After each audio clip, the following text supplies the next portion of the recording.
ഓം ശ്രീനാരായണ പരമഗുരവേ നമഃ. അറിവ് മന്ത്രം 9. അറിവിന്നിടമൊന്നുണ്ടില്ലറിയപ്പെടുമെന്നതിന്നു വേറായി. അറിവെന്നാലങ്ങേതീയറിയപ്പെടുമെന്നതേറുമെന്നീടിൽ. ഓം ശ്രീനാരായണ പരമഗുരവേ നമഃ. ഓം ശുഭദിനം, സുപ്രഭാതം. ഏവർക്കും വിനീതമായ നമസ്കാരം.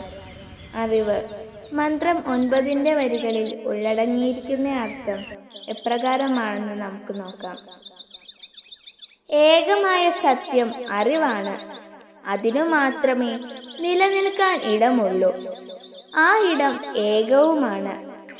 അറിയപ്പെടുന്നത് എന്നും നാം വിളിച്ചു പോരുന്നതിന് നിലനിൽക്കാൻ വേറൊരിടമില്ല.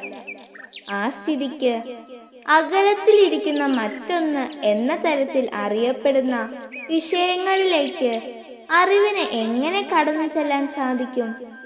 ഇങ്ങനെ സൂക്ഷ്മമായി ചിന്തിച്ചു നോക്കുമ്പോൾ അറിവ് അഥവാ മനസ്സ് അന്യമായ മറ്റൊന്നിനെ അങ്ങോട്ട് ചെന്ന് അറിയുകയാണ് ചെയ്യുന്നത് എന്ന ധാരണ തെറ്റാണെന്ന് വെളിപ്പെടും. ഓം ശ്രീനാരായണ പരമഗുരവേ നമഃ. ഓം ശ്രീ ശാരദാംബികായേ നമഃ.